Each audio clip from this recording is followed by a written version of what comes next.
Schopenhauer, why smart people find society empty and draining. There's something strange that happens to people who think deeply. It doesn't happen all at once, but gradually, like a fog lifting from the world. The moment you start to ask real questions about life, about meaning, about truth, there's a quiet but undeniable shift in how you perceive society.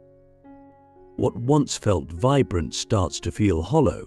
Conversations start to sound rehearsed. Social rituals begin to seem mechanical.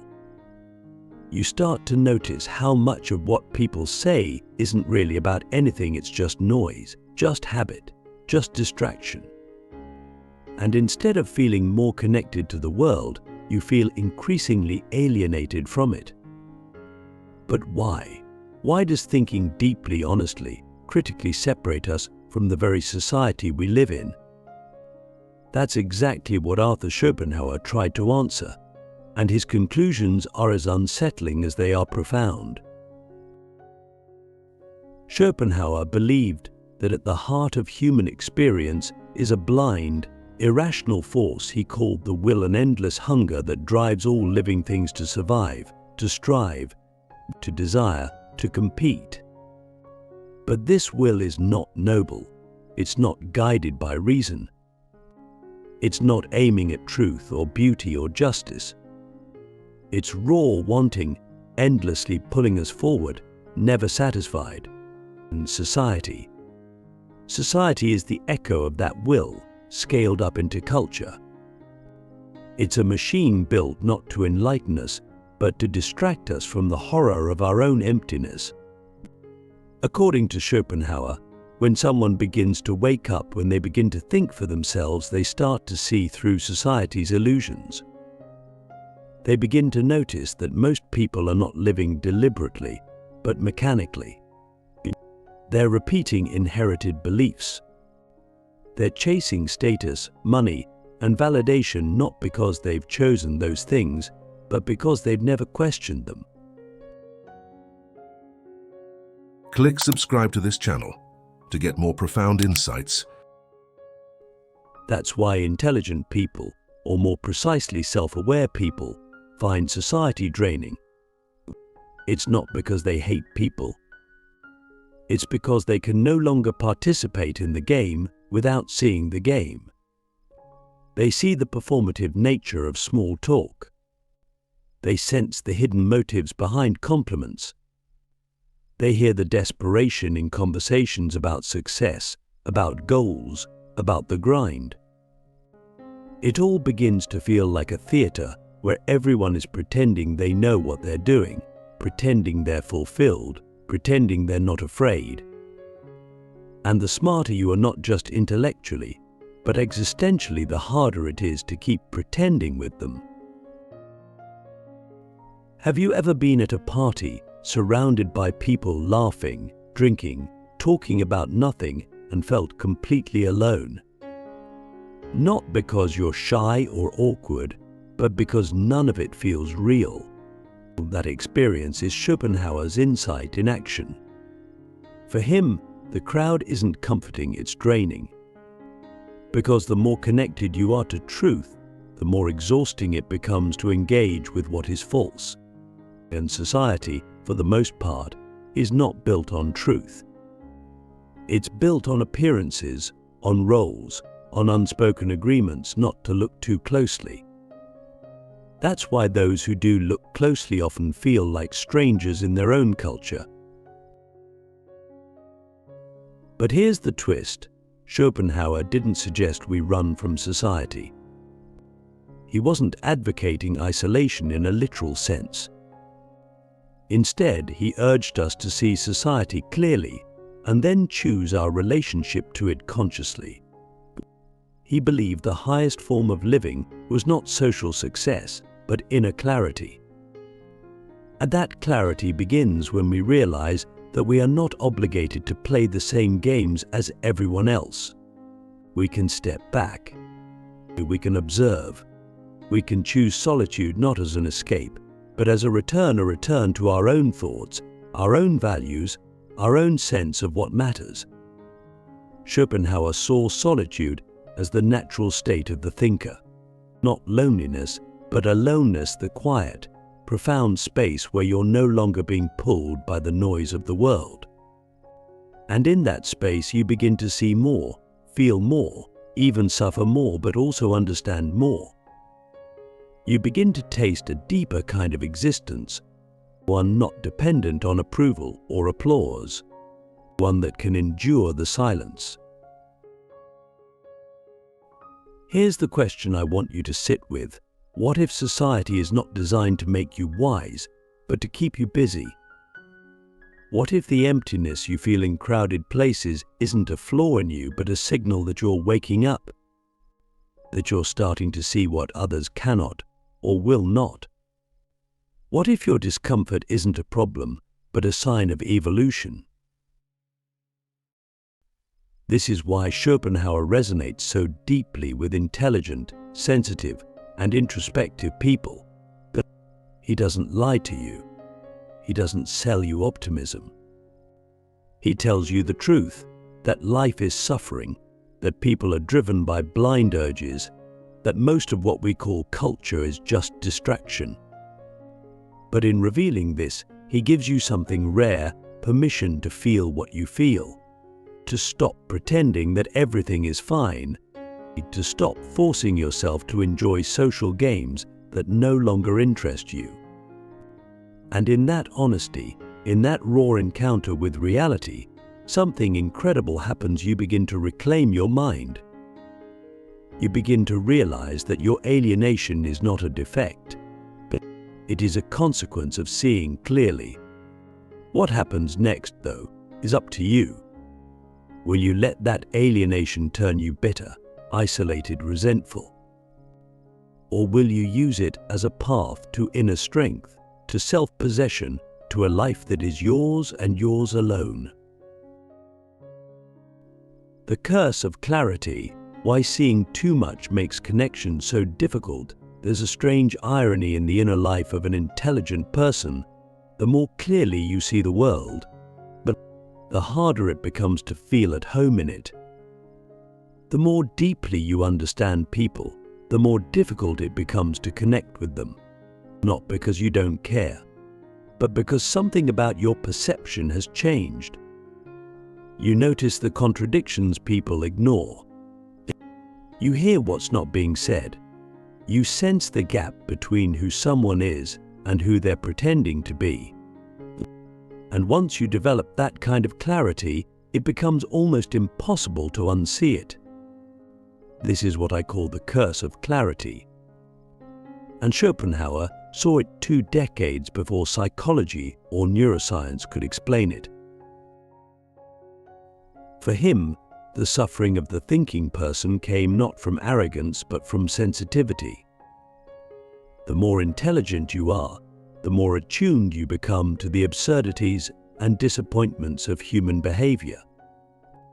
You begin to see how much of what people call love is just attachment, how much of what they call friendship is just convenience, how much of what they call morality is just social conditioning.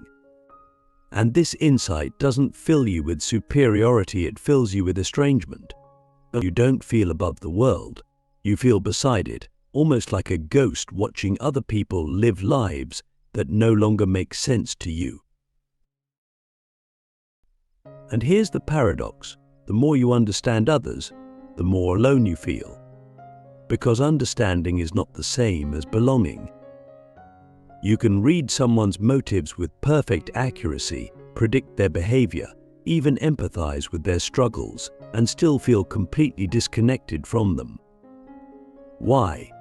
Because connection requires something that raw intelligence cannot provide: shared illusion. Two people can only truly bond when they agree consciously or unconsciously to believe in the same narrative, to play by the same emotional rules. But what happens when you no longer believe? What happens when you see through the script?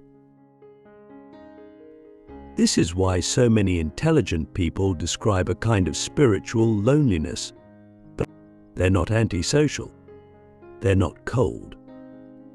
They just feel like they're living in a different psychological dimension.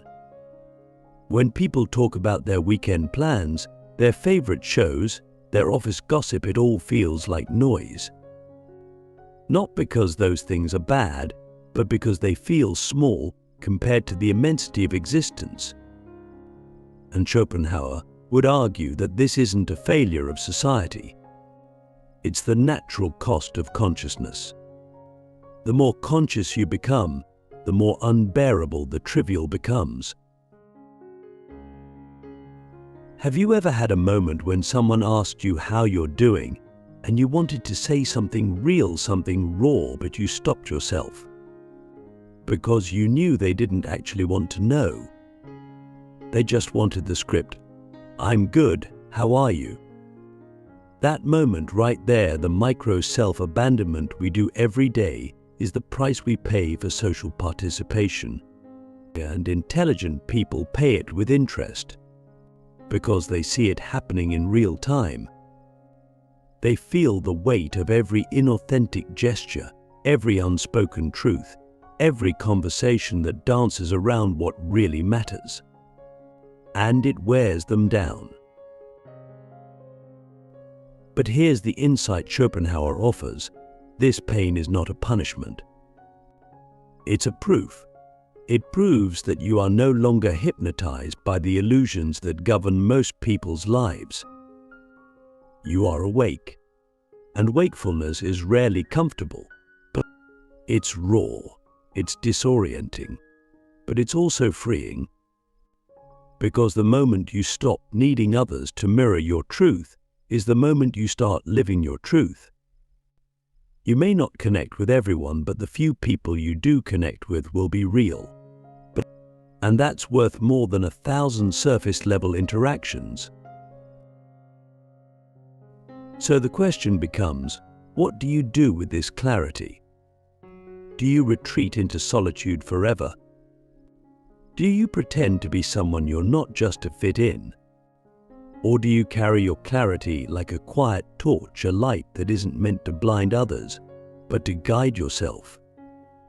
There's no easy answer, but maybe that's the point. Maybe the tragedy of seeing too much is also its power. Because once you see the emptiness of shallow connection, you begin to crave something deeper.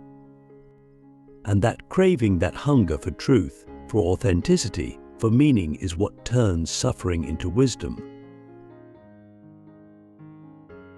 Freedom through withdrawal. Why isolation isn't loneliness, but liberation. At some point in your life, you'll feel the urge to withdraw.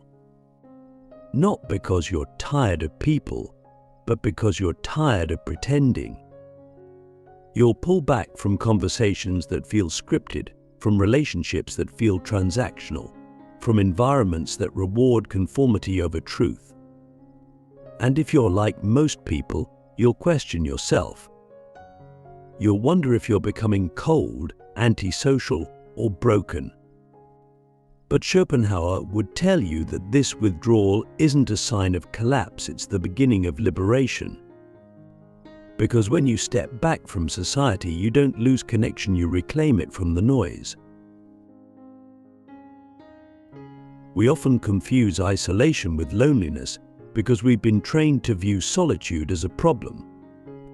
From a young age, we're taught that to be alone is to be abandoned, that to be social is to be successful, that to be surrounded is to be safe. But what if the opposite is true? What if being alone is the only way to hear your real voice? What if stepping away is the only way to see clearly? Schopenhauer believed that solitude was not just a refuge, it was a requirement for a meaningful life. Because in solitude, we're no longer actors. We're no longer adjusting ourselves to the expectations of others. We are ourselves, unfiltered, unobserved, and undistracted. And that's where the true work begins. When the world goes quiet, the mind begins to speak. You start to see your compulsions, your attachments, your fears not as random feelings, but as reflections of a deeper truth, that most of what we suffer from is self-inflicted. We suffer because we chase things that don't matter, because we believe lies society told us, because we mistake stimulation for meaning. But in solitude, those illusions start to crack. You realize that so many of your goals weren't yours, that so many of your desires were implanted by others, that so much of your energy has been spent performing instead of being. Schopenhauer didn't believe that withdrawal meant giving up on life. He believed it meant reclaiming it. He saw the world as a place of relentless striving, a theater of endless craving where people chase love, wealth, recognition, only to find that none of it satisfies. And so he turned inward. He chose a life of contemplation, not because he hated people, but because he understood that the only real freedom we have is freedom from the will, freedom from the endless wanting that drives most of human behavior. And solitude, properly embraced, is the first step toward that freedom. Of course, solitude comes with its own pain. There will be moments when the silence feels heavy, when the absence of distraction makes your inner life feel overwhelming. But Schopenhauer would say, good, because it's only in those moments that we confront the real self. And only by confronting it can we begin to refine it. That's the hidden gift of isolation. It strips away everything false. And what's left, no matter how raw, is real. So maybe the greatest act of rebellion in a world addicted to noise is to go silent. Maybe the most radical form of intelligence is to walk away from what everyone else is chasing. And maybe the most profound kind of freedom isn't found in escaping the world, but in being able to live in it without being owned by it. The quiet triumph, how emptiness becomes depth. There's a profound shift that happens when you stop running from emptiness and start listening to it. At first, it feels terrifying, like standing in a vast, dark room with no echo, no answers, no one to reassure you. But if you stay with it long enough, if you resist the urge to run back into the noise of society, something changes. What once felt like emptiness begins to feel like space. What once seemed like a void begins to reveal itself as depth. This is the quiet triumph. Schopenhauer speaks to the moment when suffering doesn't disappear, but transforms. Most people live in fear of inner silence. That's why we fill every moment with stimulation, phones, conversations, entertainment, goals. We're afraid that if we stop moving, stop talking, stop consuming, we'll come face to face with something unbearable, our own unfiltered existence. But Schopenhauer tells us the opposite. It's only in that stillness that life begins to make sense. Only when we stop trying to escape ourselves do we start to understand ourselves. And this understanding doesn't come in the form of grand revelations or sudden enlightenment. It comes slowly, like water seeping into dry earth. You begin to see that the emptiness you feared was not a flaw in you, it was an invitation, a space for truth to emerge.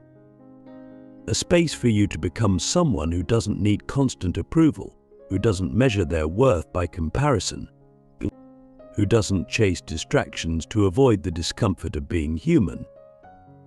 You begin to realize that depth is not something you find, it's something you grow into. But here's where it gets even more powerful. Once you've faced that emptiness and survived it, you become unshakable. Society no longer has a grip on you. You're no longer seduced by shallow praise or crushed by shallow rejection. And you see through the facade. You know that most people are just trying to avoid the same silence you've already made peace with. And that gives you a kind of quiet authority, not power over others, but power over yourself. Schopenhauer didn't promise peace. He didn't promise happiness in the conventional sense. What he offered was something rarer, dignity in suffering, a way to walk through life with open eyes, without being destroyed by what you see. A kind of spiritual armor made not of delusion, but of depth. And this is where his bleakness becomes strangely hopeful. Because once you accept that life is not about constant pleasure, but about managing suffering with grace, everything changes. You stop asking life to make you happy, and you start asking how to make life meaningful. So where does that leave us? In a world that feels shallow, in a society that often feels draining, in a culture that rewards appearance over substance, what are we supposed to do with our clarity, our depth, and our pain? We build, quietly, patiently, not to impress, not to compete, but to honor the truth we've seen. We create lives that are inwardly rich, even if they appear outwardly modest. We cultivate friendships that are rare but real. We pursue work that resonates with our values, even if it doesn't bring fame. We find beauty not in what sparkles, but in what lasts. And we live, not as spectators of society, but as authors of our own inner world. Ask yourself, what if the emptiness you feel is not a void, but a blank page? What if your disillusionment is not the end of meaning, but the beginning of a deeper kind of purpose? What if your alienation is not a curse, but a call to live differently? This is the quiet triumph, not a victory others will see or celebrate, but a personal revolution. One where you stop trying to fit into a world that doesn't make sense to you, and instead begin to shape a world that does. A world where emptiness becomes clarity, where silence becomes strength, and where truth, no matter how difficult, becomes your anchor. And maybe, just maybe, that's what it means to be truly intelligent in an empty world, not to escape it, not to fix it, but to see it clearly and still choose to live with depth, integrity, and courage.